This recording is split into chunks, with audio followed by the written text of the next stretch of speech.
Hello guys, this is Arthur, and today I wanted to talk with you about the forks, the options that you have, more expensive, less expensive, what why some forks are better than another, why they cost different, and so on. So right here you see a couple of forks next to me.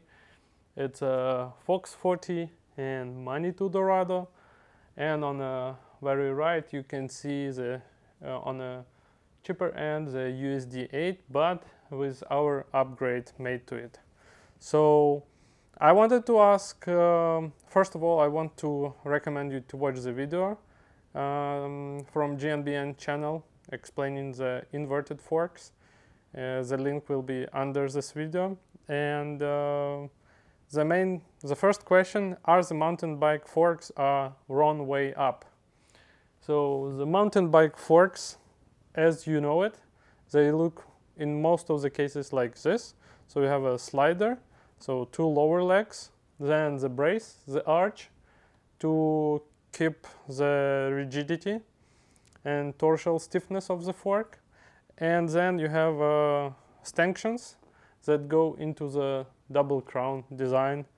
As for Fox 40, it is like this. And we used to say that the forks that like Manitou Dorado, we used to say they are upside down forks or wrong way up, but it is a bit interesting and funny because the mountain bike suspension came to us from a motorcycle world, and this is the way they have suspension. So they were first with this design, and it's open question whether it's upside down fork this or this design, so it's up to you. But what's the main advantages of the forks like this, which we usually call upside down? First of all, they are stiffer and controllable during the braking.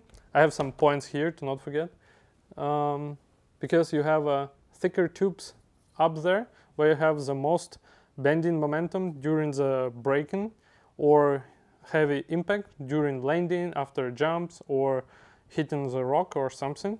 So arguably, by having bigger, thicker tubes here, you have better performance under the bending. While if you compare it with the Fox 40, it's actually opposite, where you have a thinner, smaller diameter tubes where you have the most of the bending momentum.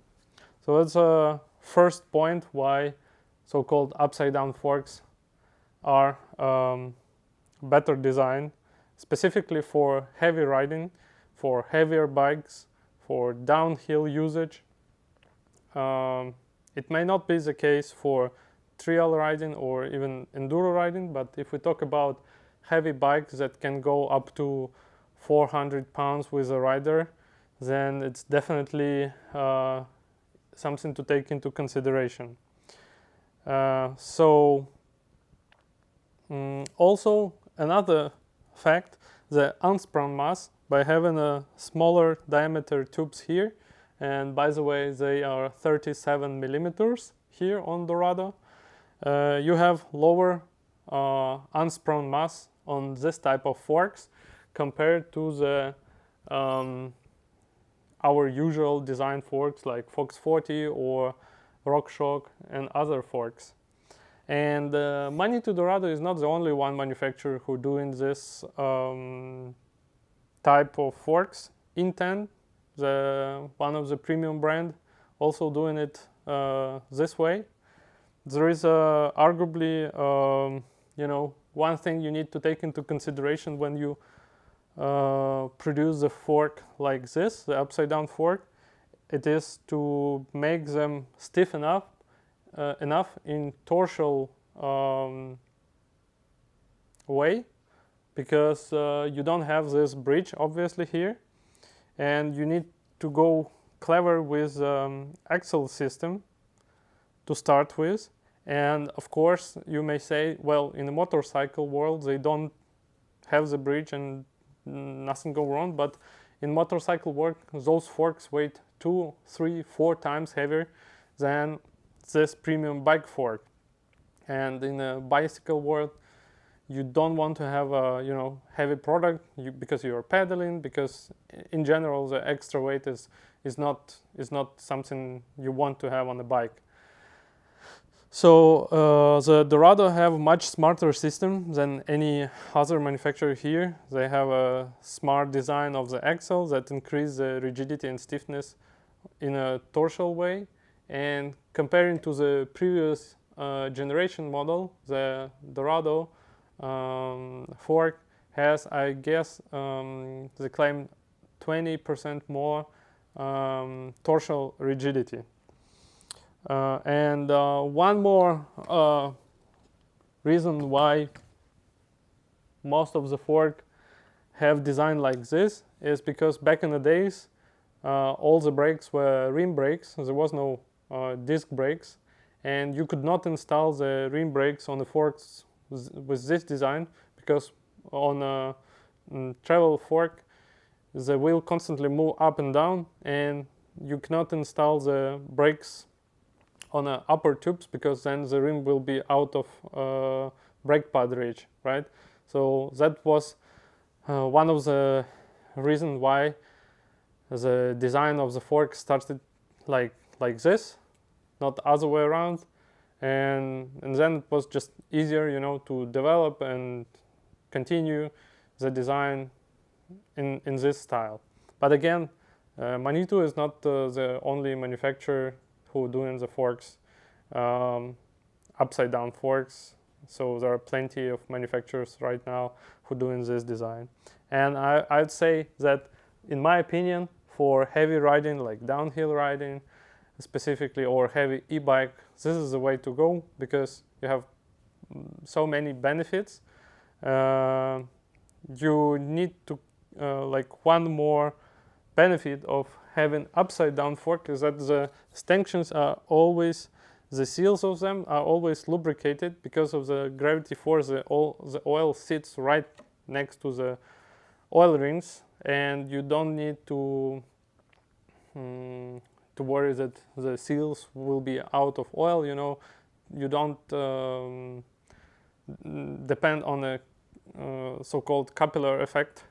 So that's one more benefit of having this kind of design. Think about the mud while you're riding in a muddy terrain. All the mud that goes to the seal here, it stays here, and with every compression, it arguably it can damage the stanchions, where here, by the gravity force, it just fall down, right? And one minus to those design forks that they're heavier, harder to manufacture. You need to be more precise in your tooling, in manufacturing. Those forks tend to be a bit heavier than original design forks. But again, this extra weight will not correspond to unsprung mass, which is the most important, arguably. I suggest so. And so by having extra 100 or 200 grams on the fork is not that critical, or you won't feel it, to be honest, if it's not unsprung mass. And one more thing that arguably you need, if you can create like very stiff fork, but then if you don't have flex at all, it would correspond to the bad steering and increase on riding fatigue. So a little bit of flex on the wheel help you to keep precise steering, to let the wheel have traction and go where it should go. So you still need a little bit of torsion flex, not much, but it's something that you want to have for better traction of the wheel, for sure. Another thing I wanted to say about those forks is that you have a mud protector here, so the stanchions are protected if you are riding. And the version that we offer is 29-inch version of the fork with 200 millimeter travel. There are 3 versions of the Manitou Dorado fork: the Comp, Expert, and Pro. The Comp and Expert are e-bike certified, and they are aluminum upper tubes. The Pro version has a carbon upper tubes, but it's not e-bike certified. And the weight difference between Expert and Pro just about 200 grams more or less. And Expert and Pro are air fork, when Comp version is a coil style fork. So I believe that Expert is the best option to go with. When you look closely and when you hold it in the hands, you really can feel the quality. And I believe it's one of the best fork out there for heavier e-bikes. Yes, it costs more to produce it because you need to more time, and better tooling to be precise and think and have smart ideas in the axle. Back on the days, one more reason why would you go with this arch, because you didn't have a through axle design, and this quick release was giving you a lack of rigidity and stiffness. But right now with 20 millimeter through axle design, that's like, and smart design like on Manitou, it gives you one extra point for torsional rigidity. So you really don't suffer from the absence of bridge. And plus you can go with a different tire design specifically for heavier e-bikes, that you might be limited with this type of fork due to the bridge over here. That said, price wise, I guess we can offer the best price out there in the internet for Manitou Dorado Expert, and we are lucky enough to have a good dealership with official Manitou company manufacturers here in Europe. We can offer worldwide delivery for the best price, again, online. It doesn't mean those forks are bad or something, but again, if you take into consideration the benefits that I just mentioned during this video, I really believe this is the best option for e-bikes. And taking into account the price that we offer, it's basically a no-brainer. I actually don't see the point to go for the premium brake fork, any other than Manitou Dorado Expert. And for those who don't do like extreme riding, like downhill riding or jumping, and just enjoy, casual riding or some trails or something, the options like D&M USD8, which is lower price fork, yes, it's a bit heavier, but still it's upside down design fork. It has a 35 millimeter extensions, and with our upgrade on the fork, and I will remember we changed the mud scrapers, oil seals, we changed oil in those legs, we reassemble the oil mechanic in those forks, all the lubrication is changed, so the fork start performing way different than the original fork.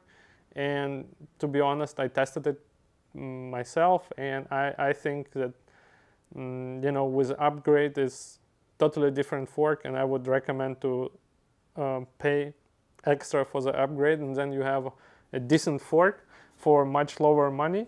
And specifically if you don't go into extreme riding where you really benefit of having something like this or this, then USD8 is a great option, specifically with upgrades that I just mentioned.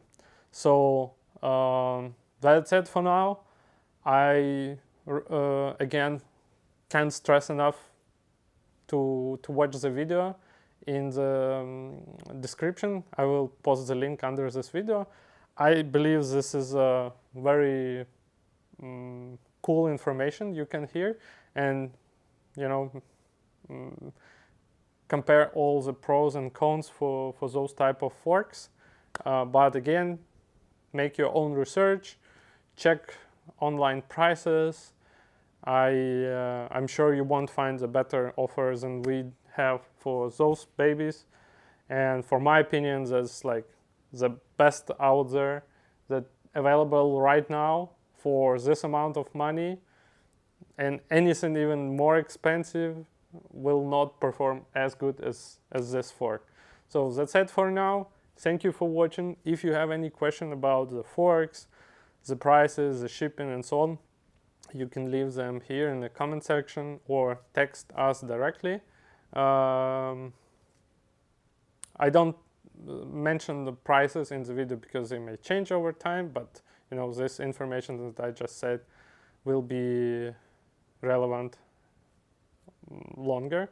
So for prices on forks, you can visit our website and check them there. Thank you for watching, and that's pretty much all I wanted to tell today.